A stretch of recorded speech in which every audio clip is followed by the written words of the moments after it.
आस्था news, पूर्ण समर्पण, संपूर्ण संरक्षण।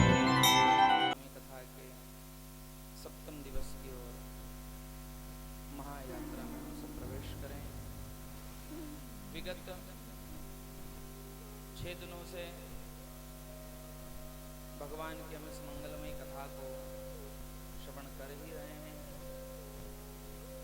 और आज कछवा परिवार द्वारा आयोजित इस सप्तम दिवस की कथा में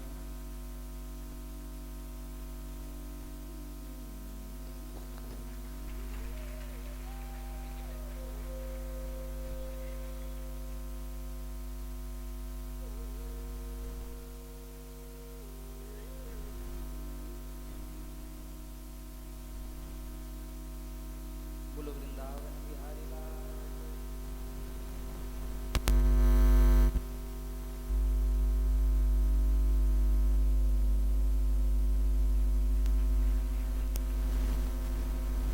आज हमारे कॉलोनी के बेगी साहब ने अपने भाव को इस माला के रूप में परमपिता परमात्मा के चरणों में समर्पित किया। तो महाराज भगवान की इस परम मंगलमयी कथा के आयोजक बनने का जो सौभाग्य है वो हमारे कछवा परिवार को सौभाग्य मिला। और इसी कथा के बारे में तुलसीदास जी महाराज लिखते हैं कि राम कथा का लिखा कराला।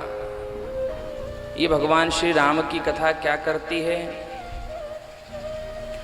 बोले भगवान राम की जो कथा है वो कालका के समान है। और नवरात्रि लगने वाली है कल से परसों से। तो जब हम दुर्गा सप्तशती के दिव्य चरित्र को श्रवण करते हैं तो उस दुर्गा सप्तशती के दिव्य चरित्र में ऐसा आता है कि माँ जगदम्बा ने महिषासुर नाम के दैत्य का वध किया, कालका का स्वरूप धारण किया और माँ जगदम्बा ने उस महिषासुर का वध किया। ये कथा क्या करती है? बोले राम कथा का लिका कराला। ये कथा भी कालका के समान है। किसके लिए? बोले ये कथा उसके लिए कालका के समान है जो संसार के मोह में घिरा हुआ है। जीव के जीवन में मोह रूपी जो महिषासुर है उसका ये कथा विनाश कर दिया करती है। उस जीव का ये कथा विनाश कर दिया करती है।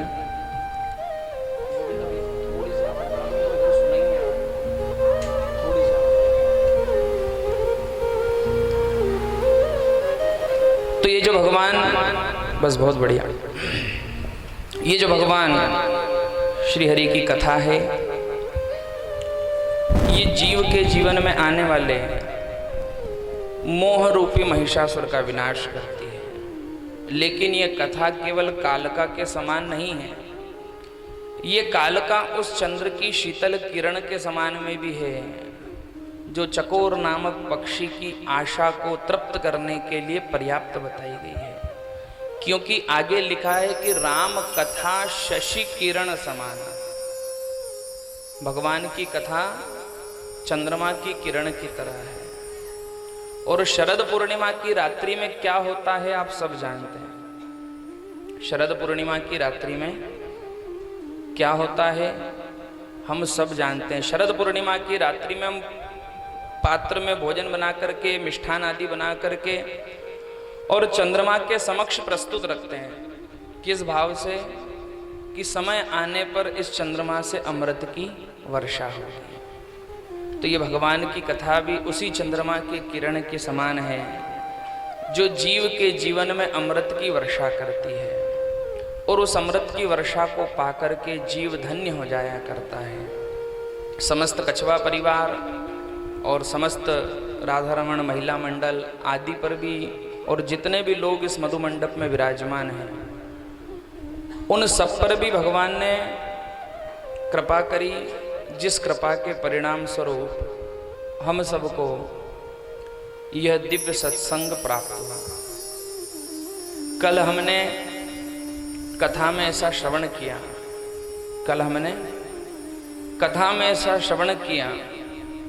कि मैया रुक्मणी का हरण करके भगवान श्री कृष्ण ले गए। मैया रुक्मणी का हरण करके भगवान श्री कृष्ण ले गए। और रुक्मणी के 5 भाई हैं, रुक्मे, रुक्मबाहु, रुक्मेश, रुक्मचारु आदि 5 भाइयों की एक बहन है रुक्मणी। और उस एक बहन का विवाह जो है वो शिशुपाल के साथ पहले से तय है, परंतु शिशुपाल को छोड़ करके परमपिता परमात्मा नारायण पधारते हैं और इस रुक्मणी का हरण करके ले जाते हैं। इस कथा को थोड़ा सा अपने जीवन से जोड़ के देखिए। मानव जीवन यह जो दिया है उस परमात्मा ने, ये 5 चीजों से मिलकर बना है। शीत जल पावन गगन शमीरा, ऐसा बताते हैं ना विज्ञान में भी, और हमारे संत लोगों ने बताया कि 5 तत्व से मिलकर के ये शरीर का निर्माण होता है। पृथ्वी, जल, अग्नि, वायु, आकाश आदि से मिलकर के हमारे शरीर का इन 5 तत्वों से निर्माण हुआ।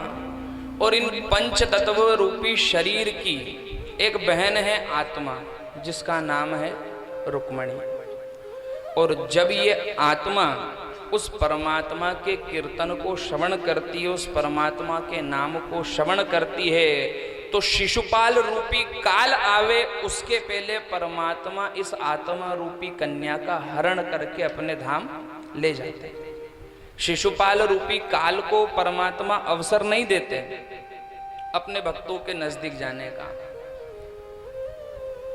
जब जीव उस परमात्मा को पुकारता है कि प्रभु अब तो तू ही हमारा सारथी है, तू ही हमारा रक्षक है। रुक्मणी ने भी तो यही किया, सबको छोड़ करके श्री ठाकुर जी को पुकारा। और श्री ठाकुर जी से मैया रुक्मणी कहने लगी, बोले कन्हैया अब तू ही तो मेरे प्राणों का रक्षक है, मैं शिशुपाल के साथ नहीं जाना चाहती। जब आत्मा रूपी रुक्मणी ने श्री ठाकुर जी को पुकारा तो इस 5 तत्व के शरीर के भीतर विराजमान रूह रूपी रुक्मणी का परमात्मा हरण करके अपने धाम ले जाते हैं और अपने धाम में ले जा करके विराजमान करते हैं। ये इस कथा का सार है। हमको ये नहीं समझना चाहिए कि भगवान ने किसी कन्या का हरण किया, क्योंकि सत्संग जीव को दृष्टि प्रदान करता है।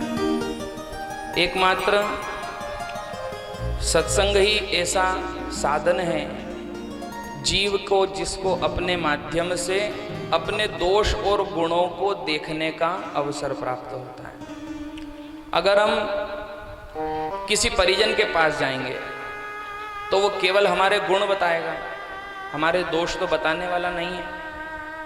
परंतु सत्संग एकमात्र ऐसा दर्पण है, जब हम इसके समक्ष आकर के विराजमान होते हैं तो हमको पता चलता है कि हमारे कितने गुण हैं और कितने दोष हैं।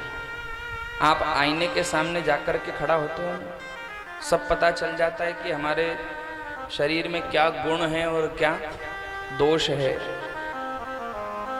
तो महाराज ये जो कथा है ये दर्पण के समान कार्य करती है, जीव के गुण और दोष उसके समक्ष निकाल करके रख देती है। जब इस कथा को हम श्रवण करते हैं तो अपने आप हमको समझ में आने लगता है कि हमारा जो जीवन है वो सीता की तरह है या स्वरूपनखा की तरह, हमारा जीवन राम की तरह है या रावण की तरह, हमारा जीवन भगवान कृष्ण की तरह है या उस दुष्ट कंस की तरह। ये कथाएं अपने जीवन में दर्पण का कार्य करती है। और साथ साथ में चाहे कुछ बदले चाहे न बदले, पर यदि जीव सत्संग की शरण में आकर के विराजमान होता है तो स्वभाव तो बदल ही जाया करता है। चाहे कुछ बदले या न बदले, पर स्वभाव तो जीव का बदल ही जाया करता है।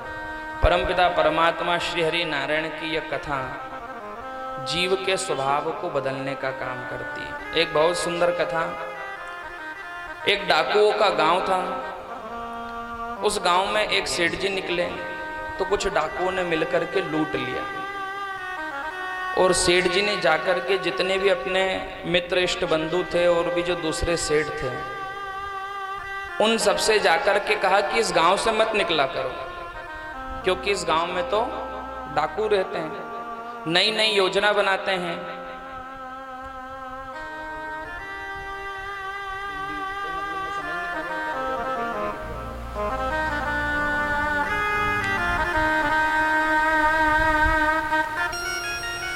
तो श्री हरि नारायण की कृपा से बस भैया बहुत है।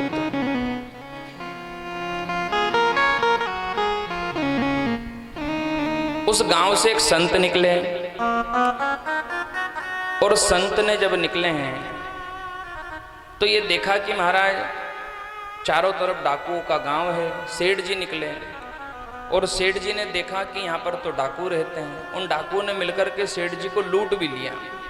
सेठ जी परेशान हो गए।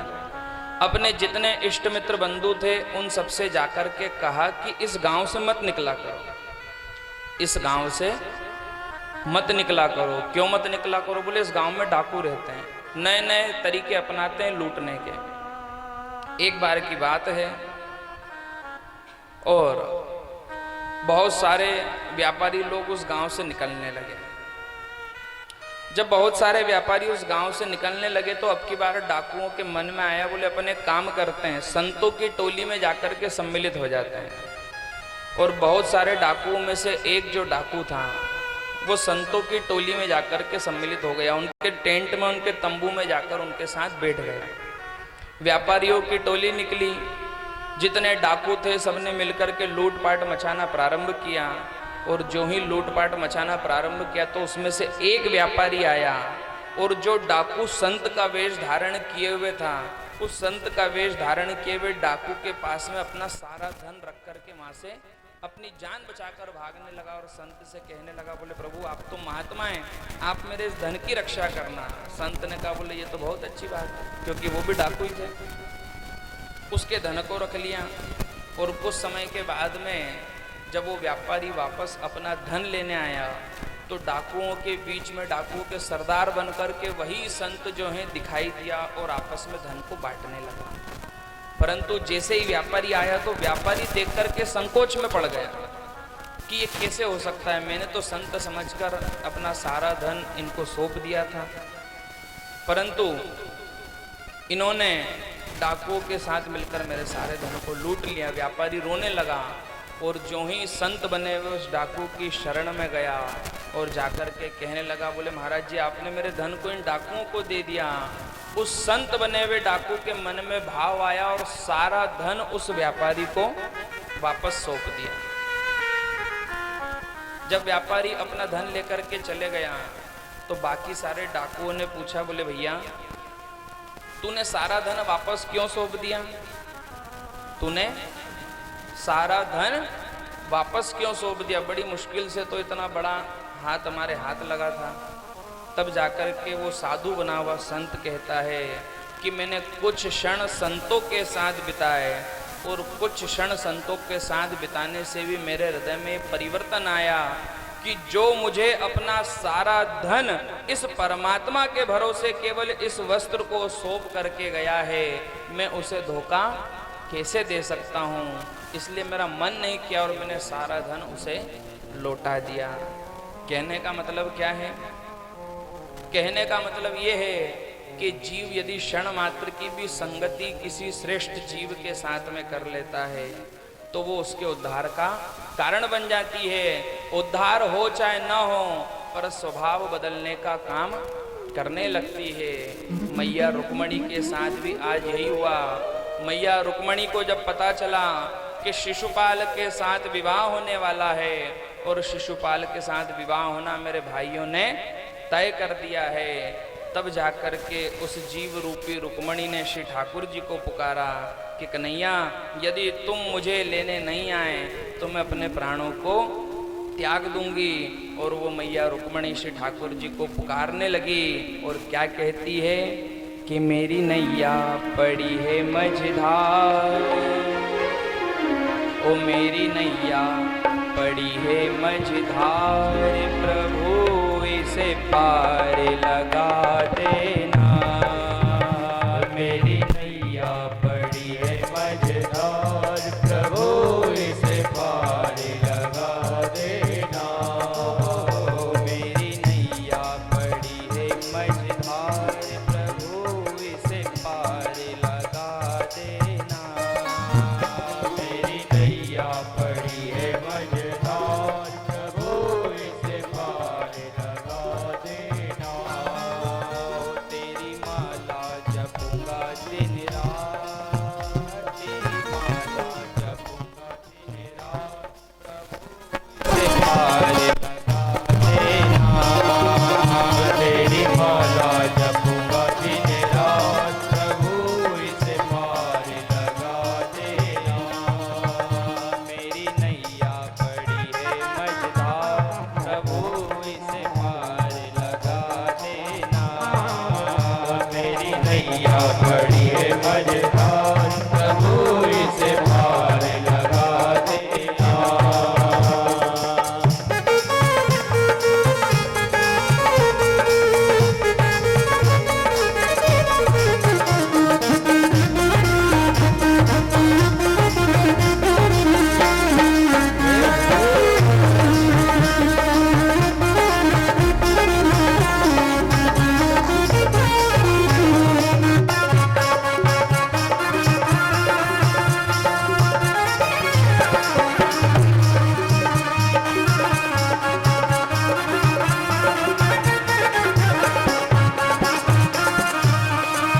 ओ तुम तो जानो प्रभु जी घट घट की, मेरी नैया भंवर में अटकी। तुम तो जानो प्रभु जी घट घट के, मेरी नैया भंवर में अटकी। एक नैया तुम तो जानते हो कि न तो मैं शिशुपाल के साथ विवाह कर सकती हूँ, न घर पे अपने भाइयों को बता सकती हूँ, तो मैं तो बीच अधर में हूँ। पर मेरे मन की बात तो तुम जानते ही हो। मेरी नैया प्रभु जी घट घट की, मेरी नैया भंवर में अटकी। तुम तो जानो प्रभु जी घट घट के, मेरी नैया भंवर में अटकी। हे अब तू जो नहीं है आधार, अब तू जो नहीं है आधार, प्रभु इसे पार लगा देना। अब तू जो नहीं है आधार, प्रभु इसे पार लगा देना। मेरी नैया पड़ी है मझधार, मेरी नैया पड़ी है मझधार, प्रभु इसे पार लगा देना।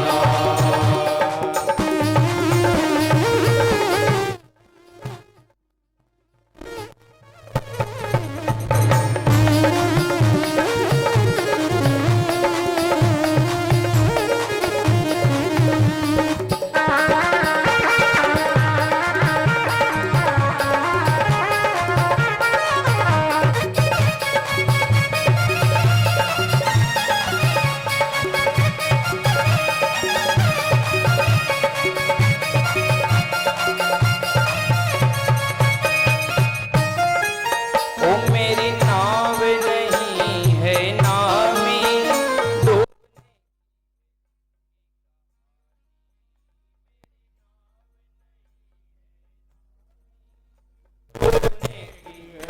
की कहानी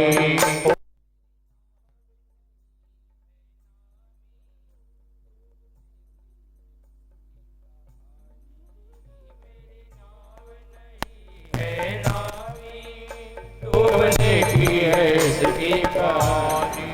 ओ कहीं डूब न जाए मझधार, कहीं डूब न जाए मझधार, प्रभु इसे पार लगा देना।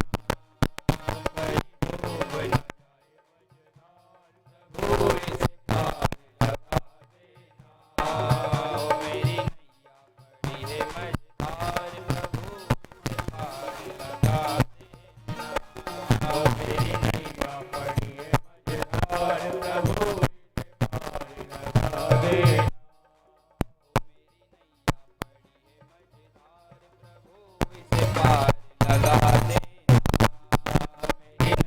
बड़ी है मजेदार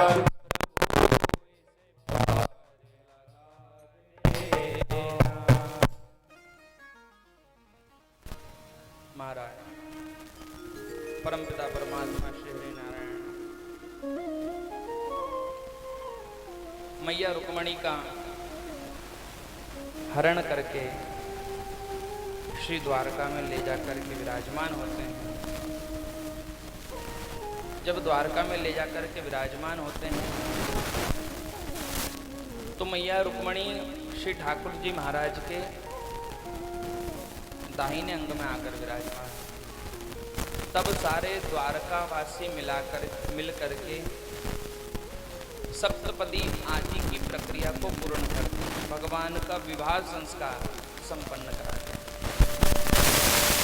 और विवाह संस्कार संपन्न होने के बाद में मैया रुक्मणी जो है वो प्रभु श्री ठाकुर जी के वाम अंग में आकर के विराजमान होती है। जब विवाह होते हैं तो सप्तपदी का छोटा सा वर्णन आता है।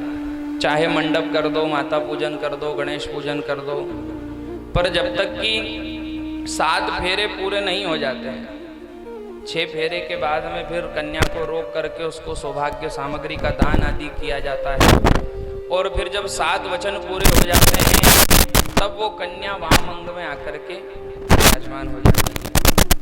तो ये 7वें दिन की कथा उस परमात्मा से हमारा 7वां वचन ही है। ऐसा नियम है ना, चाहे कुछ भी होगा। किसी समाज में उसको उलट फेरे की भामर भी कहा जाता है। 6 तो हो गए हैं, अब 7वें के बाद में जो कन्या है वो वर की हो जाएगी। तो जब 7 वचन पूर्ण हो जाते हैं और 7 फेरे पूर्ण हो जाते हैं तो कन्या वर की हो जाती है। तो भगवान की जो 7वें दिन की कथा है वो उस 7वें वचन की तरह है। अगर इस 7वें दिन की कथा को हमने श्रवण कर लिया तो यह आत्मा रूपी कन्या को वो परमात्मा अवश्य ही स्वीकार करता है। तो श्री ठाकुर जी का मैया रुक्मणी के साथ विवाह हुआ। इधर महाराज राजा परीक्षित 7वें दिवस की कथा को श्रवण करने महारानी गंगा के तट पर शुपताल नाम के तीर्थ पर विराजमान हैं। सारे ऋषि मुनि आदि इंतजार कर रहे हैं कि आज 7वां दिन है। राजा परीक्षित भगवान की इस परम मंगलमयी कथा को बड़े भाव से श्रवण कर रहा है और सबके मन में यह उदासी भी है कि तक्षक रूपी नाग आएगा और राजा परीक्षित को दंश करेगा। सबके मन में उदासी है, परंतु राजा परीक्षित प्रसन्न है क्योंकि इन 7 दिनों में उसने भगवान की इस परम मंगलमयी कथा को सुन के अपने जीवन को कृतार्थ बनाया। मानव जीवन का जो धर्म है वो सर्वाधिक भगवान श्री कृष्ण की भक्ति में लीन हो, यही उस जीवन का श्रेष्ठ उद्देश्य होना चाहिए। ऐसा पहले दिन की कथा में व्यास जी महाराज बताते हैं, कृष्ण भक्ति परम श्रेय शास्त्र सारश्च एव ही। भगवान श्री हरि नारायण की भक्ति ही जीव के सर्वश्रेष्ठ कल्याण का साधन बताई गई और उसी भक्ति को अपने हृदय में स्थापित करके राजा परीक्षित भगवान की कथा सुन रहा है। और वही राजा परीक्षित जो है सुखदेव मुनि से प्रार्थना करता है, बोले प्रभु मैंने तो ऐसा सुना है कि प्रभु श्री हरि नारायण के 16,108 विवाह हुए हैं। कितने विवाह हुए हैं? 16,108। पर आप तो बता रहे हैं कि श्री ठाकुर जी का रुक्मणी के साथ विवाह हुआ, तो बाकी 16,107 विवाह जो हुए हैं उनकी कथा को मैं विस्तार से सुनना चाहता हूं।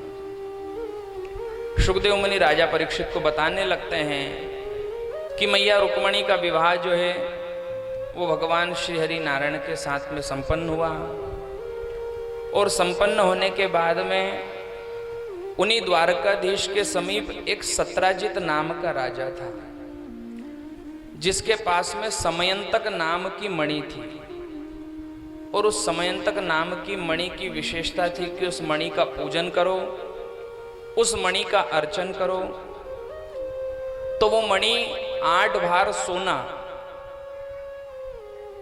पूजन करने वाले जीव को प्रदान किया करती थी। उस मणि की क्या विशेषता थी कि उस मणि का पूजन करो, यज्ञ अनुष्ठान करो, स्नान ध्यान करा के श्रृंगार करो, फल के स्वरूप में वो मणि 8 भार सोना जीव को प्रदान किया करती थी। एक दिन द्वारकाधीश के मन में आया कि इस सत्राजित राजा के पास में इतनी दिव्य मणि का कोई औचित्य नहीं है, क्यों नहीं हमें चल करके इससे मणि मांगना चाहिए। परमपिता परमात्मा द्वारकाधीश राजा सत्राजित के पास जाते हैं और उस सत्राजित से जाकर के कहते हैं कि हे राजन, ये मणि तुम्हारे किसी काम की नहीं है, तुम इससे केवल धन प्राप्त कर सकते हो, क्यों नहीं तुम ये मणि हमको दे दो। सत्राजित ने कहा, बोले प्रभु आप क्या करेंगे। भगवान कहने लगे कि हम इस मणि का पूजन करेंगे और उसमें से जो धन निकलेगा उस धन से हम समस्त द्वारका वासियों का कल्याण करेंगे, समस्त ग्रामवासियों का कल्याण करेंगे। सत्राजित ने अपमानित करके भगवान को वहाँ से सभा में से बाहर निकाला और कहने लगा, न तुम्हारे माँ का पता न पिता का पता, खुद की नगरी द्वारका बना करके राजा बन गए और तुम इस मणि का मोल क्या जानो। अरे तुम तो गाय ढोर चराने वाले ग्वाली हो, मैं तुम्हें यह मणि कैसे दे सकता हूँ। भगवान ने कहा, कोई बात नहीं सत्राजित, तेरी वस्तु है, यदि तू प्रसन्नता से देता तो मैं स्वीकार करता, परंतु तेरा मन नहीं है तो कोई बात नहीं। भगवान कह करके वहां से चले गए। कुछ समय के बाद में उसी सत्राजित राजा का एक भाई है जिसका नाम है प्रसेन। वो प्रसेन जो है अपने भाई से मणि लेता है, अपने गले में धारण करता है और गले में धारण करके जो है वन में शिकार करने के लिए जाता है। परंतु जब वन में शिकार करने जाता है तो महाराज उस सत्राजित के भाई प्रसेन के साथ में क्या होता है कि एक सिंह आकर के उस प्रसेन को मार देता है और उस मणि को कुछ खाने की वस्तु समझ करके वहां से ले जाने लगता है। अब वो सिंह वहां से मणि लेकर के चले गया, परंतु कुछ समय के बाद में सिंह को भी लगा कि ये मणि कोई खाने की वस्तु नहीं है, तो उसने उस मणि को छोड़ दिया और उसी मार्ग से महाराज रीछराज जामवंत जी वहां से निकलते हैं और उस मणि को ले जा करके अपने छोटे छोटे बालकों को खेलने के लिए प्रदान कर देते हैं। महाराज जो ही खेलने के लिए प्रदान किया, इधर सत्राजित को पता लगा कि भाई मणि पहन करके गया है, अभी तक लौटा नहीं। अपने भाई को खोजने के लिए निकला, तो जो ही खोजने के लिए निकला तो महाराज अपने भाई को मृत अवस्था में पाकर के बिना कुछ सोचे समझे परमपिता परमात्मा पर, भगवान नारायण पर, द्वारकाधीश पर आरोप लगाने लगा कि उस द्वारकाधीश ने ही मेरे भाई को मार करके उस मणि को चुराया है। भगवान तक इस बात की सूचना पहुंची। भगवान श्री हरि नारायण ने भी मन में विचार किया कि चोरी करना हमारी आदत तो है ही, पर जो चीज़ चुराई है अगर उसके बारे में कोई कहे तो हमको बहुत प्रसन्नता होती है। भगवान माखन चुराते थे और लोग उनको माखन चोर कहते थे तो खूब मुस्कुरा करके उनको जवाब दिया करते थे, परंतु मणि तो चुराई नहीं है, जो चीज़ चुराई नहीं उसका आरोप हम कैसे सहन कर लें। क्यों नहीं जा करके हमको ही मणि की खोज करना चाहिए। स्वयं परमपिता परमात्मा नारायण जो है आज मणि की खोज में जाते हैं और मणि की खोज में उसी स्थान पर पहुंचते हैं जहां पर सिंह ने उस सत्राजित के भाई प्रसेन को मार दिया था। जैसे ही उस स्थान पर पहुंचते हैं जहां पर प्रसेन का शव पड़ा था, तो वहां पर श्री हरि नारायण को सिंह के चरणों के निशान दिखाई देते हैं। उसी सिंह के चरणों के निशान का पीछा करते करते महाराज जामवंत जी की गुफा तक पहुंचते हैं। जामवंत जी की गुफा से मणि का दिव्य प्रकाश निकल रहा है। उसी प्रकाश को देख करके जामवंत जी की कंदरा में प्रवेश करते हैं और जो ही जामवंत जी की कंदरा में प्रवेश किया तो वहाँ पर भगवान नारायण को वो मणि दिखाई देती है और जामवंत जी से रीछराज जी से कह करके हाथ जोड़ करके ये प्रार्थना करते हैं कि ये मणि हमें दे दीजिए। रीछराज कहते बोले मणि तो दे दूंगा प्रभु, पर युद्ध करना पड़ेगा।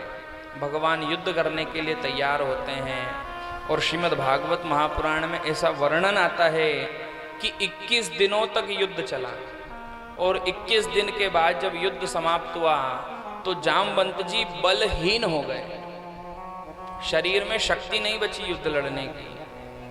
हाथ जोड़ करके कहने लगे, बोले प्रभु इस संसार में कोई ऐसा है नहीं जो मुझे परास्त कर सके। आपसे युद्ध करते करते मेरा बल जो है वो क्षीण हो चुका है, आप कौन हैं? तो उसी जामवंत जी की कंदरा में प्रभु श्री हरि नारायण भगवान द्वारकाधीश ने राजा रामचंद्र के स्वरूप में दर्शन कराए और जामवंत जी को बताया कि मैं तुम्हारा ही आराध्य प्रभु श्री राम हूँ, कित मुरली कित चंद्रिका और कित गोपियन के साथ अपने जन के कारण कृष्ण भये रघुनाथ। रघुनाथ जी के स्वरूप में दर्शन कराया। जामवंत जी कहने लगे, बोले प्रभु पहले ही कह देते कि आप मेरे प्रभु हैं, श्री राम हैं, तो मैं आपको ये मणि दे देता, युद्ध नहीं लड़ना पड़ता। भगवान बताते हैं अगर युद्ध नहीं लड़ते तो वरदान पूरा कैसे होता? कौन सा वरदान? तब जाकर के भगवान श्री हरि नारायण जामवंत जी को बताते हैं कि जिस समय रावण से युद्ध हुआ था, जिस समय रावण से युद्ध हुआ था, उस समय जामवंत जी ने प्रभु श्री राम से युद्ध लड़ने की इच्छा प्रकट करी। भगवान राम ने कहा, बोले एक तो इस रावण को परास्त करने में आपने हमारा सहयोग किया, एक तो इस रावण को परास्त करने में आपने हमारा सहयोग किया है, दूसरा आपकी आयु भी वृद्ध हो चुकी है। अब पिता तुल्य जीव से युद्ध लड़ने का हमको दोष लगेगा और हम मर्यादा पुरुषोत्तम के रूप में हैं। एक मर्यादित पुरुष को कदाचित भी यह शोभा नहीं देता कि जो जीव उसका साथ देवे, विकट परिस्थितियों में जो साथ रहे, वो उसी से युद्ध की चेष्टा करे। महाराज जामवंत जी कहने लगे, बोले फिर प्रभु आपने क्या आशीर्वाद दिया? भगवान बताते हैं कि मैंने तुम्हें आशीर्वाद दिया कि समय आने पर मैं कृष्ण रूप में अवतरित होऊंगा और उसी समय महाराज एक सतराजित राजा के द्वारा लगाए हुए आरोप को लेकर मैं तुम्हारी कंदरा में पधारूंगा और युद्ध लड़ करके तुम्हारी इस मंशा को पूर्ण करूंगा। वही जामवंत की इच्छा को पूर्ण करने के लिए भगवान 21 दिनों तक जामवंत जी से युद्ध करते हैं और युद्ध होने के बाद में परमपिता परमात्मा श्री हरि नारायण के धाम में जाकर के निवास करते हैं। जाते जाते जामवंत जी एक प्रार्थना करते हैं, बोले प्रभु मणि तो दे दूंगा, मणि तो मैं दे दूंगा, पर ऐसे ही उपहार स्वरूप दूंगा तो मणि का थोड़ा सा मुझे फल कम मिलेगा, क्योंकि भले ही राजा सतराजित की हो पर मैंने इस मणि को जंगल से प्राप्त किया है, वन से प्राप्त किया है, तो अब तो ये मणि मेरी संपत्ति है और मेरी संपत्ति में आपको सौंप दूं, ये बात श्रेष्ठ नहीं। भगवान भक्त को दे ये तो अच्छा लगता है, पर भक्त भगवान को दे ये तो कदाचित भी श्रेष्ठ नहीं। क्या करना चाहिए? बोले प्रभु एक काम कीजिए, मेरी कन्या के साथ आप विवाह कर लीजिए। अब जामवंत जी की कन्या जो है उसका नाम है जामवती। भगवान कहते बहुत अच्छी बात है, विवाह संपन्न कराया जाए। विवाह संपन्न हुआ और जामवंत की कन्या जामवती के साथ में भगवान विवाह करके द्वारका में पधारते हैं। जय जयकार होने लगती है, बोलिए द्वारिकाधीश भगवान की जय। महाराज जामवंत जी ने अपनी कन्या का विवाह जामवती के साथ में किया। ध्यान रखना कितनी बड़ी भूल है, कितनी बड़ी भूल है। जिस समय भगवान श्री हरि नारायण का राम के स्वरूप में रावण से युद्ध हुआ था, उसी समय चाहते तो जामवंत जी कह सकते थे कि प्रभु मैं तो उद्धार चाहता हूं, तो भगवान अपने धाम का निवासी बना लेते, भगवान अपने धाम का निवासी बना लेते, परंतु युद्ध लड़ने की इच्छा प्रकट करी और युद्ध लड़ने की इच्छा में त्रेता में थे भगवान राम। त्रेता से लेकर द्वापर के अंत तक भगवान की प्रतीक्षा में कंदरा में निवास करना पड़ा। कितना लंबा जीवन काल भगवान की प्रतीक्षा करना पड़ी। चाहते तो उसी समय उद्धार हो जाता, जिस समय प्रभु श्री राम के स्वरूप में थे, कह देते प्रभु आपके चरणों का आश्रय प्राप्त करना चाहता हूँ। भगवान राम तो थे ही मर्यादा पुरुषोत्तम और कल्याण करने वाले, जामवंत जी का उद्धार करते, परंतु जामवंत जी ने इच्छा प्रकट करी। ये कथा हमको शिक्षा देती है कि पहली बात तो यदि हमारे मन में इच्छाएं जागृत हो तो अच्छी इच्छा प्रकट होना चाहिए। हमारी जो इच्छाएं वो श्रेष्ठ होनी चाहिए। और साथ में अगर किसी ज्ञानी से पूछा जाए, साथ में अगर किसी ज्ञानी से पूछा जाए कि प्रभु यदि कोई संत मिले, कोई ब्राह्मण मिले तो उनसे क्या मांगना चाहिए, एक श्रेष्ठ जन ने संत के पास जाकर के कहा, बोले प्रभु गाड़ी है, बंगला है, मकान है, दुकान है, सब कुछ है, और यदि अब इच्छा है तो वह शांति की इच्छा है। आपने ऐसा कई लोगों को कहते हुए सुना होगा ना कि घर भी बहुत बढ़िया बना हुआ है, गाड़ी भी है हमारे पास, मकान भी है, बंगला भी है, दुकान भी है, परिवार भी है, अब इच्छा है तो किस चीज की इच्छा है? बोले शांति की इच्छा है। परंतु महाराज ज्ञानी जनों ने क्या बताया है कि शांति की भी इच्छा नहीं करना चाहिए। बोले फिर क्या करना चाहिए? बोले अपनी इच्छाओं को ही शांत कर लेना चाहिए। जीव के जीवन में जब इच्छाएं समाप्त हो जाती है तो महाराज उसके हाथों से श्रेष्ठ श्रेष्ठ धर्म के कार्य जो हैं वो जन्म लेने लगते हैं, और वही धर्म के कार्य उसके उद्धार का कारण बन सकते हैं। और यद्यपि मन में इच्छा प्रकट हो भी तो भी श्रेष्ठ इच्छाएं होनी चाहिए। हमारे मन की एक इच्छा है और आप सबके मन की भी यही इच्छा होनी चाहिए। जिस जिसके बात समझ में आए श्री ठाकुर जी के चरणों में ये प्रार्थना करना कि प्रभु चाहे कोई इच्छा पूर्ण करो चाहे मत करो, पर इस इच्छा को अवश्य ही पूर्ण करना। और क्या इच्छा है? कि राधे तेरे चरणों की रज धूल जो मिल जाए, और सच कहती हूँ राधे, सच कहती हूँ राधे, ये तकदीर बदल जाए। भगवान से कहो, बोले प्रभु जीवन में केवल एक ही इच्छा है। क्या? कि राधे मेरे जीवन की बस एक तमन्ना है, राधे मेरे जीवन की बस एक तमन्ना है, तुम सामने हो मेरे, तुम सामने हो मेरे, और एकदम ही निकल जाए, तुम सामने हो मेरे, हो राधे तुम सामने हो मेरे, और एकदम ही निकल जाए, राधे तेरे चरणों की क्षमा, तेरे चरणों की रज धूल जो मिल जाए, राधे तेरे चरणों की क्षमा, तेरे चरणों की।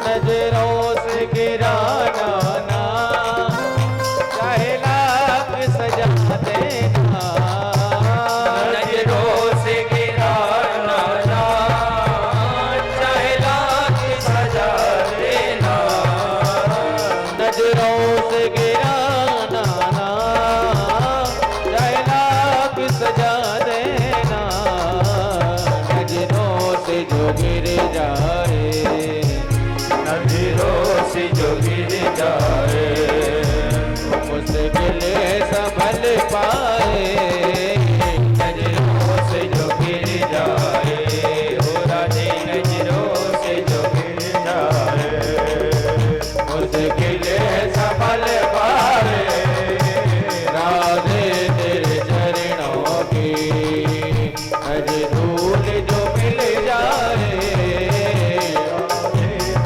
चरणों की क्षमा, तेरे चरणों की।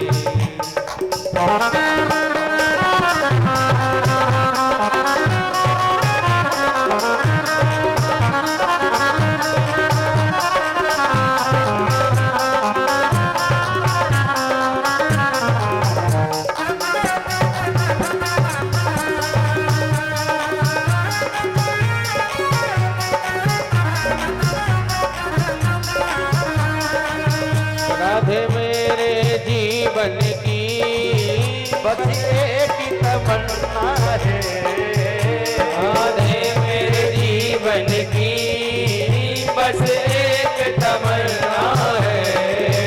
तुम सामने हो मेरे, ओ तुम सामने हो मेरे, मेरा दम ही निकल जाए, सामने हो मेरे, मेरा दम ही निकल जाए। राधे तेरे चरणों की, अरमा तेरे चरणों की, लग धूल जो मिल जाए, राधे तेरे चरणों की, राधे तेरे चरणों की, क्षमा तेरे चरणों की। महाराज, यदि मन में इच्छा भी प्रकट हो तो श्रेष्ठ इच्छा प्रकट हो कि प्रभु आप सामने रहो, श्री किशोरी जी का सानिध्य रहे और जीव को परम धाम की प्राप्ति हो जाए। इच्छा हो तो मन में ऐसी होना चाहिए। महाराज, जामवंत जी ने इच्छा करी युद्ध लड़ना चाहता हूं, बहुत समय तक इंतजार करना पड़ा और बहुत समय तक इंतजार करके फिर परमपिता परमात्मा जो हैं समय आने पर द्वापर में पधारते हैं और जामवंत जी का उद्धार करते हैं, उनकी इच्छाओं को पूर्ण करते हैं। जाम्बवती के साथ प्रभु श्री नारायण का दूसरा विवाह होता है। मणि को लेकर के लौटते हैं। भगवान ने सोचा इस मणि के कारण से मुझे बहुत अपमानित होना पड़ा, इस मणि के कारण मुझे बहुत अपमानित होना पड़ा है, इसलिए अब इस मणि को मैं अपने पास नहीं रखूंगा। इस मणि के कारण मुझे बहुत अपमानित होना पड़ा, अब इस मणि को मैं अपने पास नहीं रखूंगा। ले जा करके राजा सतराजित को सौंप दी और राजा सतराजित को जाकर के कहने लगे, बोले राजन, ये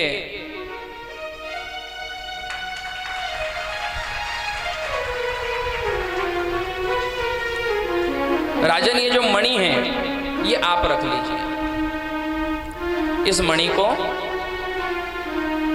आप रख लीजिए। आपने इस मणि के कारण हम पर दोष लगाया था, परंतु ये मणि हमने नहीं चुराई, ये तो जामवंत जी की कंदरा में चली गई थी। तुम्हारे भाई को एक सिंह ने मारा और सिंह से ये मणि जामवंत जी को प्राप्त हुई और इसी मणि को लेकर के जामवंत जी से युद्ध लड़के और मैं इस मणि को केवल तुम्हारे लिए लाया। जब भरी सभा में सतराजित ने ये बात सुनी तो सतराजित के मन में भी यह विचार आया कि कदाचित भी मैंने परमपिता परमात्मा द्वारकाधीश के साथ कोई ठीक कृत्य नहीं किया, तो प्रायश्चित करने का मन में विचार आया और प्रायश्चित करके कहने लगा, बोले प्रभु अब इस मणि को आप ही रखिए। भगवान ने कहा, बोले हमारी वस्तु है नहीं, हम लेकर क्या करेंगे, तेरी मणि तू संभाल। सतराजित प्रार्थना करने लगा, बोले प्रभु ऐसे नहीं तो दूसरा तरीका है, उससे रख लीजिए। अगर मणि ऐसे नहीं रखना है तो हमारे पास दूसरा तरीका है, वैसे रख लीजिए। कैसे रखना है? सतराजित कहने लगा, बोले प्रभु मेरी एक कन्या है जिसका नाम है सत्यभामा, उससे आप विवाह कर लीजिए और दहेज के रूप में आपको ये मणि दे देंगे। भगवान सत्यभामा के साथ में विवाह करते हैं, साथ में मणि को लेकर के द्वारका में पधारते हैं। तीसरा विवाह भगवान का सत्यभामा के साथ में संपन्न हुआ।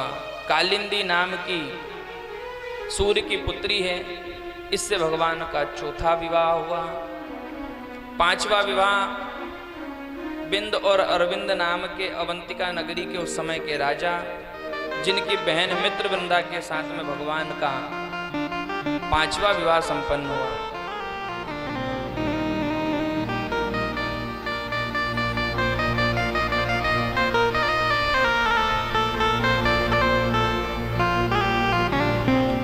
पांचवा विवाह भगवान का मित्रवृंदा के साथ में संपन्न हुआ। छठा विवाह भगवान का भद्रा के साथ में संपन्न हुआ। सातवां जो है वो नागनजिति नाम की कन्या के साथ में हुआ। और 8वां विवाह लक्ष्मणा नाम की कन्या के साथ में संपन्न हुआ। परमपिता परमात्मा श्री हरि नारायण अपने राज सिंहासन पर 8 पटरानियों के साथ में विराजमान हैं। और जब विराजमान होते हैं तो महाराज 16,100 कन्याओं का रुदन जो है वो परमपिता परमात्मा के कानों में सुनाई देता है। और भगवान देखते हैं ये कि हजारों कन्याएं कहाँ पर विलाप कर रही है, कहाँ मुझे पुकार रही है। नेत्र बंद करके जब ध्यान करते हैं तो भौमासुर नाम का एक दैत्य है जिसकी केद में असंख्य कन्याएं हैं। उस भौमासुर ने अपनी केद में बहुत सारी कन्याओं को विराजमान कर रखा है। भगवान जाते हैं और उस भौमासुर से उन कन्याओं को छोड़ने की बात करते हैं। उस भौमासुर से कहते हैं कि देख भाई, तुझे इन कन्याओं को छोड़ना पड़ेगा।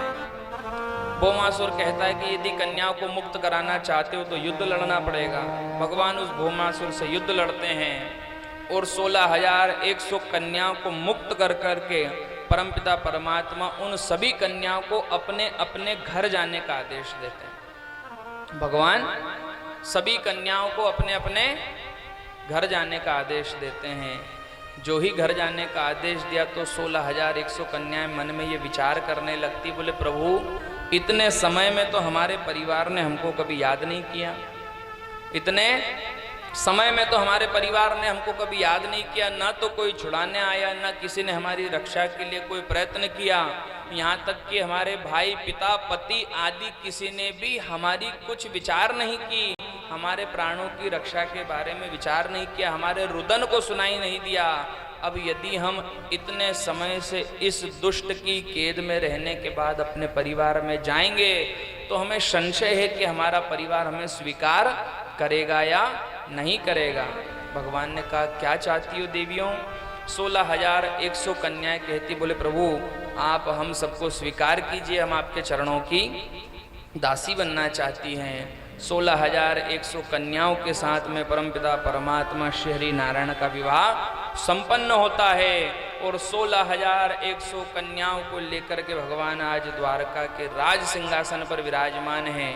8 तो भगवान की पटरानियां और यही 16,100 रानियों के साथ में जब श्री जगदीश द्वारकाधीश अपने राज सिंहासन पर विराजमान होते हैं तो जय जयकार होने लगती है। बोलिए द्वारिकाधीश भगवान की जय। अब बड़ा ही सुखद जीवन है भगवान का, इतना बड़ा गृहस्थ है, 16,108 पत्नियां हैं, परंतु किसी भी रानी के यहाँ पर कोई संतान नहीं है, किसी भी रानी के यहाँ पर कोई संतान नहीं है। तब भगवान कृष्ण जो है मैया रुक्मणी को आदेश देते हैं कि हमें साधना करनी चाहिए। यहाँ पर भगवान ने संसार को शिक्षा दी है। भगवान ने ये नहीं कहा कि मैं परमात्मा हूँ, मैं तुम्हें आशीर्वाद देता हूँ। बताया कि जब हमारे जीवन में संकट आवे या भगवान से हमें कुछ विशिष्ट अभिष्ट प्राप्त करना हो तो हमें साधना करना चाहिए। जब हमें कोई विशिष्ट प्रक्रिया करनी हो, कोई विशेष वस्तु उस परमात्मा से चाहिए तो हमें साधना करनी चाहिए। भगवान ने मैया रुक्मणी और 16,108 रानियों के साथ में मिलकर के 11 दिन तक भगवान शिव की साधना करी और साधना के प्रतिफल में भगवान शिव ने आशीर्वाद दिया कि मैं तुम्हें आशीर्वाद देता हूँ कि तुम्हारे गर्भ से एक एक रानियों के गर्भ से 10-10 पुत्र और एक एक कन्या का जन्म होगा। 11 दिन तक साधना करी भगवान शिव की और बदले में आशीर्वाद प्राप्त हुआ कि एक एक रानी से 11-11 संतान, 10-10 पुत्र और एक एक कन्या। कभी कभी ऐसा होता है कि हमारे दुश्मन भी हमारा श्रेष्ठ विचार कर लिया करते हैं, कभी कभी हमारे शत्रु की वजह से भी हमारा लाभ हो जाया करता है। जब भगवान कृष्ण के 16,108 विवाह हुए और बहुत समय बीत गया तो किसी भी रानी के यहाँ पर कोई संतान नहीं हुई। तभी महाराज एक संबासुर नाम का दैत्य था, एक संबासुर नाम का दैत्य था। उसने अमर होने के लिए तप किया, उसने अमर होने के लिए तप किया और जब अमर होने के लिए तप करने लगा ब्रह्मा जी प्रकट हुए। ब्रह्मा जी से कहा, बोले प्रभु मैं अमर होना चाहता हूँ।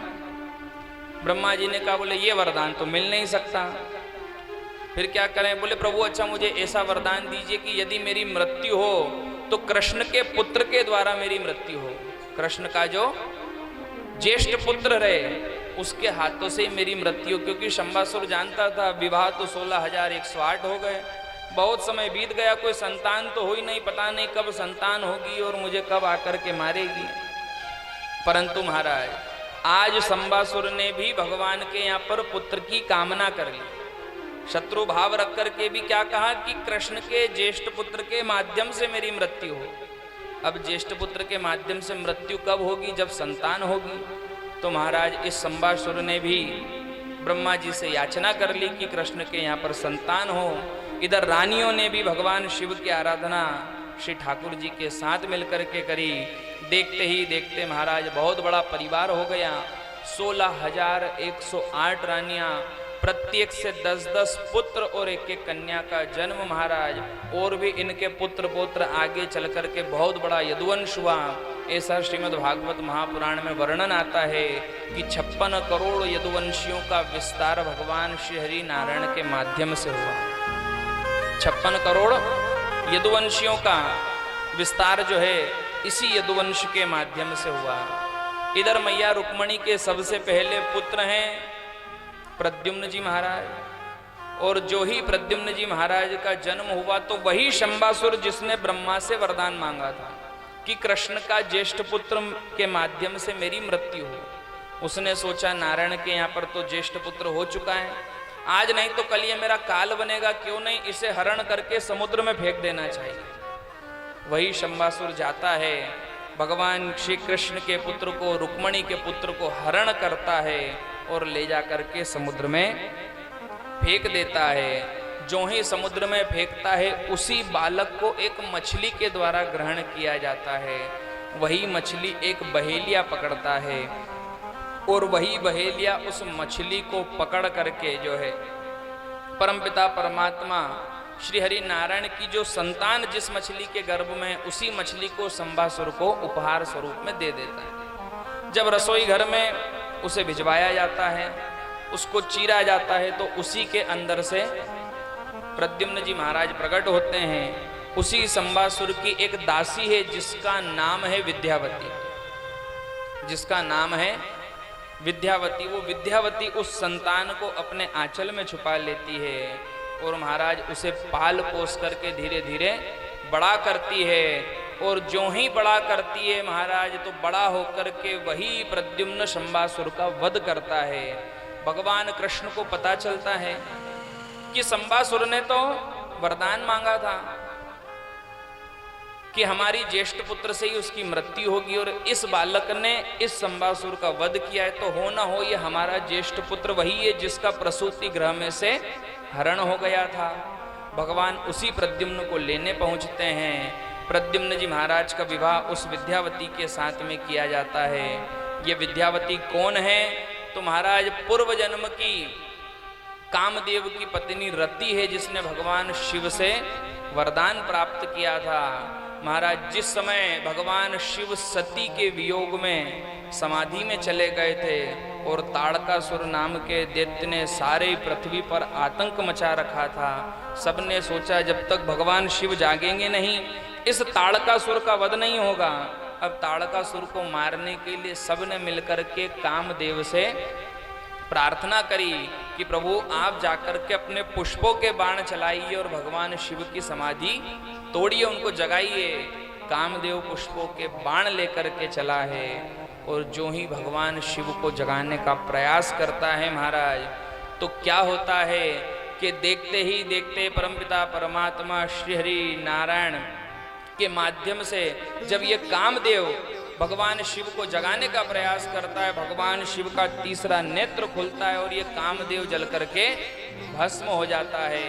तभी इस कामदेव की पत्नी रति आती है, तभी इस कामदेव की पत्नी रति आती है और रति आकर के कहती है, बोले प्रभु इन देवताओं के काज संवारने के लिए मेरे पति ने अपने प्राणों को गवा दिया, इसका दोष क्या था? अब मुझे मेरा पति कैसे प्राप्त होगा? तब भगवान शिव आदेश देते हैं, उस रति को आशीर्वाद देते हैं कि जब यदुवंश कृष्ण अवतारा, कृष्ण तनय सुत बोय तुम्हारा।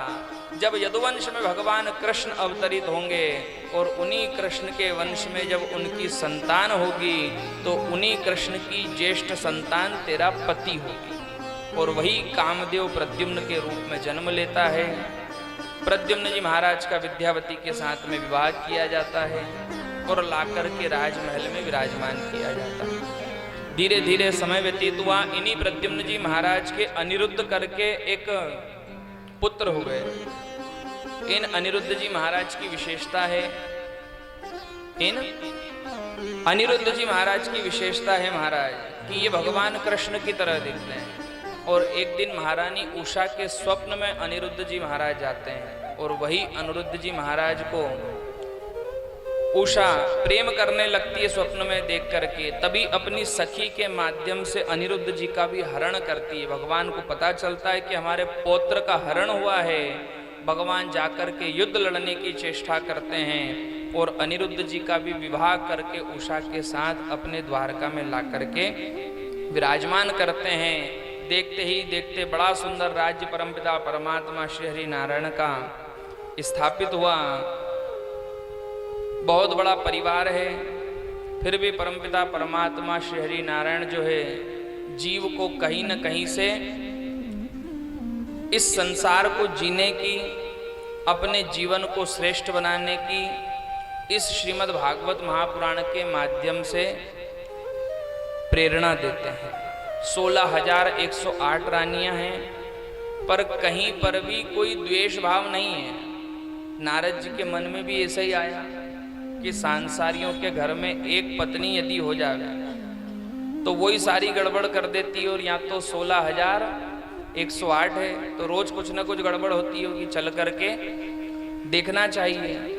तब जाकर के महाराज नारद जी ने एक दिन जाकर के दर्शन करने का मन बनाया और दर्शन करने का मन बना करके जो ही विराजमान हुए हैं और भगवान का अलग अलग कक्ष में जाकर के दर्शन करने लगे। तो भगवान भी महाराज हरि अनंत, हरि कथा अनंता, भगवान ने क्या स्वरूप दिखाया। नारद जी जिस रानी के कक्ष में जाते हैं वहां पर भगवान अलग लीला करते हुए दर्शन आते हैं। कहीं पर किसी रानी के कक्ष में जब नारद जी ने प्रवेश करा तो भगवान भोजन कर रहे हैं। किसी रानी के कक्ष में प्रवेश करा तो रानियां भगवान श्री ठाकुर जी का श्रृंगार कर रही है।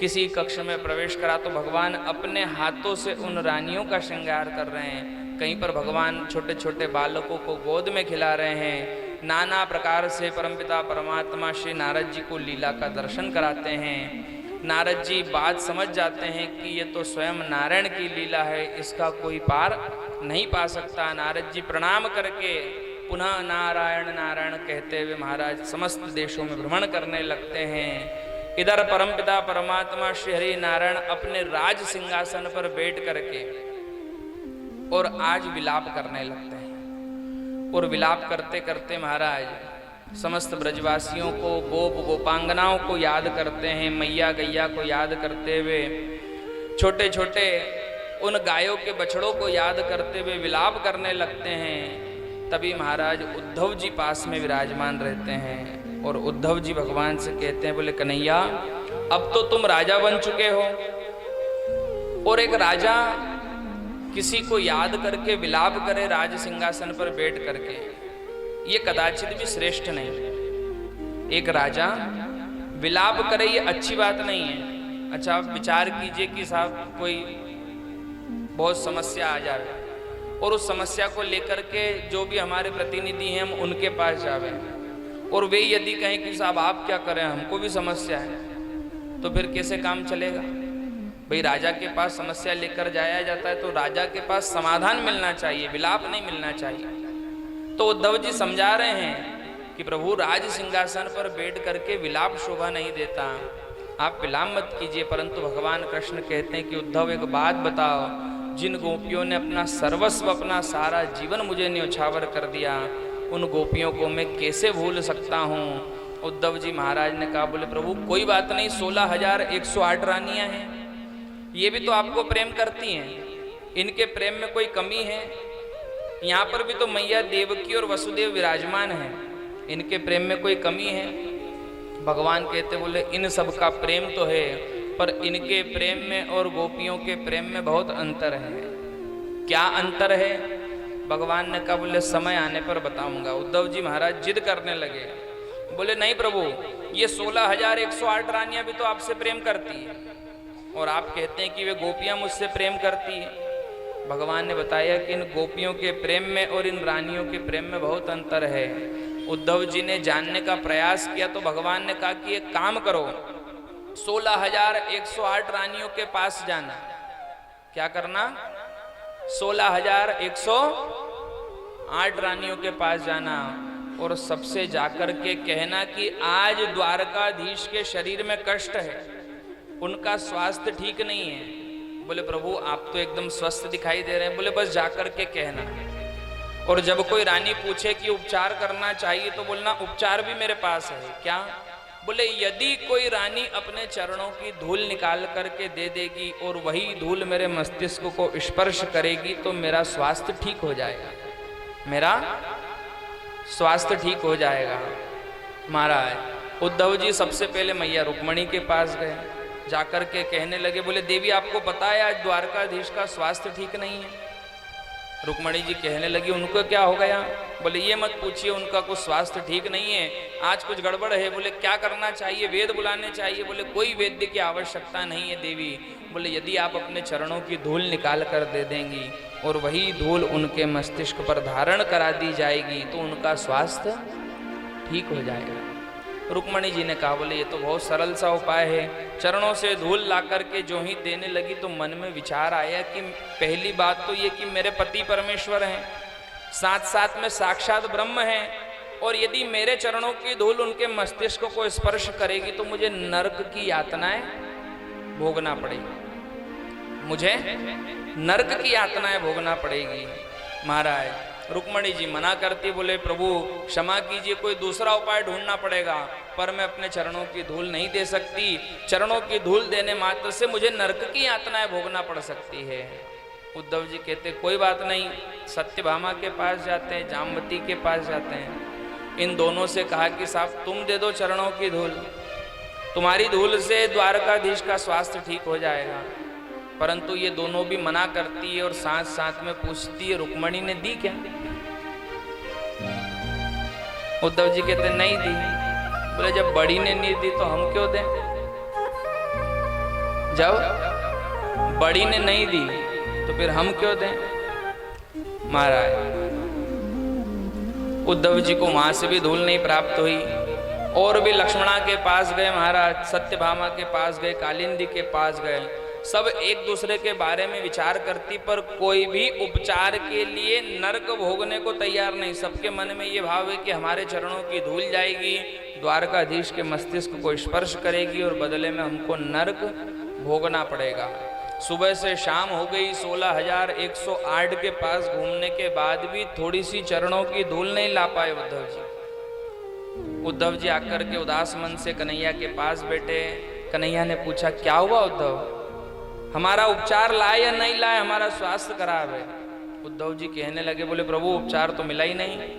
भगवान ने कहा बोले वे काम करो, यही उपचार गोकुल में जाकर के, वृंदावन में जाकर के उन गोपियों से मांगना। उद्धव जी ने आदेश को मान करके अपनी ब्रज यात्रा करी और जो ही ब्रज यात्रा की ओर चले हैं महाराज, ब्रज यात्रा में जाकर के क्या देखते हैं कि वहां पर गोपियां कृष्ण के इंतजार में सदैव वृक्ष के नीचे विराजमान है। जो ही उद्धव जी का रथ देखा तो दौड़ती हुई रथ के पीछे पीछे भागने लगी और विचार करने लगी कि आज तो कृष्ण हमसे मिलने आए हैं। पर जब रथ के पास जाकर पहुंची तो क्या देखा कि उस रथ में कहीं भी कृष्ण तो दिखाई नहीं दे रहे, केवल उद्धव ही विराजमान हैं। उद्धव जी विराजमान हैं। उद्धव जी से पूछने लगी उद्धव तू क्यों आया है? उद्धव ने कहा बोले द्वारकाधीश का स्वास्थ्य ठीक नहीं है, मैं उपचार लेने आया हूँ। गोपियों ने कहा यहाँ ब्रज में द्वारकाधीश का उपचार है? बोले हाँ उपचार है। क्या उपचार है? बोले तुम में से यदि कोई गोपी अपने चरणों की धूल निकाल करके दे देगी और वही धूल महाराज द्वारकाधीश के मस्तिष्क पर स्पर्श कराई जाएगी तो उनका स्वास्थ्य ठीक हो जाएगा। इतना कहना हुआ था कि सारी गोपियों ने धूल से सारे उद्धव के रथ को भर दिया और उद्धव से कहने लगी कि जल्दी जा। उद्धव जी महाराज ने सोचा कि शायद इनको ज्ञान नहीं है, इनको ज्ञान समझाऊं। उद्धव जी कहने लगे शायद तुम जानती नहीं हो, वो कृष्ण कोई साधारण बालक नहीं, वो तो ब्रह्म है और तुम्हारे चरणों की धूल यदि उसके मस्तिष्क से स्पर्श होगी तो तुम्हें नरक भोगना पड़ेगा। सारी गोपियां कहती कि यदि हमारे नरक भोगने से कृष्ण के कष्ट की निवृत्ति होती है तो हम 1000 बार भी नरक भोगने के लिए तैयार हैं, पर उद्धव तू जल्दी चला जा। उद्धव जी महाराज आए हैं महाराज, और जो ही आकर के विराजमान होते हैं तो क्या देखा कि सारा रथ जो है वो धूल में भरा हुआ है। भगवान कृष्ण मुस्कुराने लगते हैं। उद्धव जी के बात समझ में आती है कि कहीं ना कहीं तो उन रानियों के प्रेम में और इन गोपियों के प्रेम में अंतर है। महाराज, प्रेम की परिभाषा विवाह से परिभाषित नहीं होती। प्रेम तो वात्सल्य का विषय है। जब जीव पर परमपिता परमात्मा नारायण अपनी विशेष अनुग्रह कृपा करते हैं तभी उसका मन भगवान के चरणों में प्रतिपादित होता है और उसी प्रेम के माध्यम से जीव उस परमात्मा को प्राप्त कर सकता है। साथ साथ में भगवान ने अपने मैया बाबा को याद करके भी विलाप करके संसार को बताया कि आज के समय की स्थिति ऐसी है महाराज कि श्राद्ध पक्ष चल रहा है और इसी श्राद्ध पक्ष में हम सबका एक भाव बना रहता है कि हम सब अपने पितरों का खूब अच्छे से श्राद्ध करें, बना रहता है। कल सर्व पितरों अमावस्या है, जो कुछ नहीं करते वे भी श्राद्ध करने का प्रयास करते हैं कि हमारे सकल पितरों को हमारे द्वारा किए हुए श्राद्ध से आनंद की प्राप्ति हो। तो महाराज सर्व पितरों अमावस्या हो, चाहे कोई सा भी दिन हो, चाहे कोई सी भी तिथि हो, चाहे कोई सा भी श्राद्ध हो, भगवान यहाँ पर इस कथा के माध्यम से ये कहना चाहते हैं कि जीवित रहते हुए जो जीव अपने माता पिता की सेवा कर लेता है, उनकी मृत्यु के बाद किसी कारण से श्राद्ध में कोई चूक भी हो जाती है तो भी हमारे पितृ देवता हमारी की हुई सेवा से प्रसन्न हो जाया करते हैं। जिस जीव ने जीवित रहते हुए अपने माता पिता की सेवा नहीं करी और मृत्यु के बाद में खूब विशाल भंडारे कर करके भी श्राद्ध कर दिया तो भी उस परमात्मा को वो श्राद्ध आनंद प्रदान करने वाला नहीं हो सकता। पूज्य महाराज जी बताते हैं ना कि जीते बाप को कोई न पूछे, मरे बाद पछतैयो। अरे जिंदे बाप को कोई न पूछे, मरे बाद पछतैयो। और मुट्ठी भर चावल ले लेकर, मुट्ठी भर चावल ले लेकर कौवा बाप जी मैयो रे अनाड़ी मनवा। भजन बिना कैसे तरियो रे अनाड़ी मनवा। भजन बिना कैसे तरियो रे अनाड़ी मनवा। भजन बिना कैसे तरियो रे।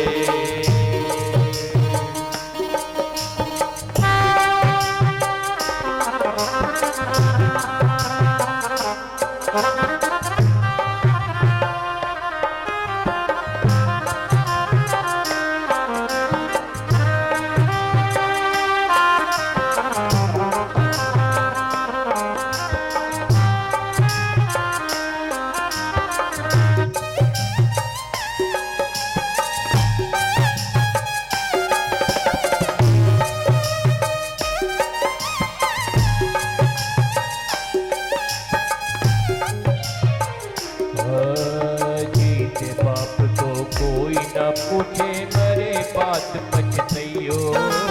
जीते बाप को कोई न पूछे, मरे बात पछतैयो।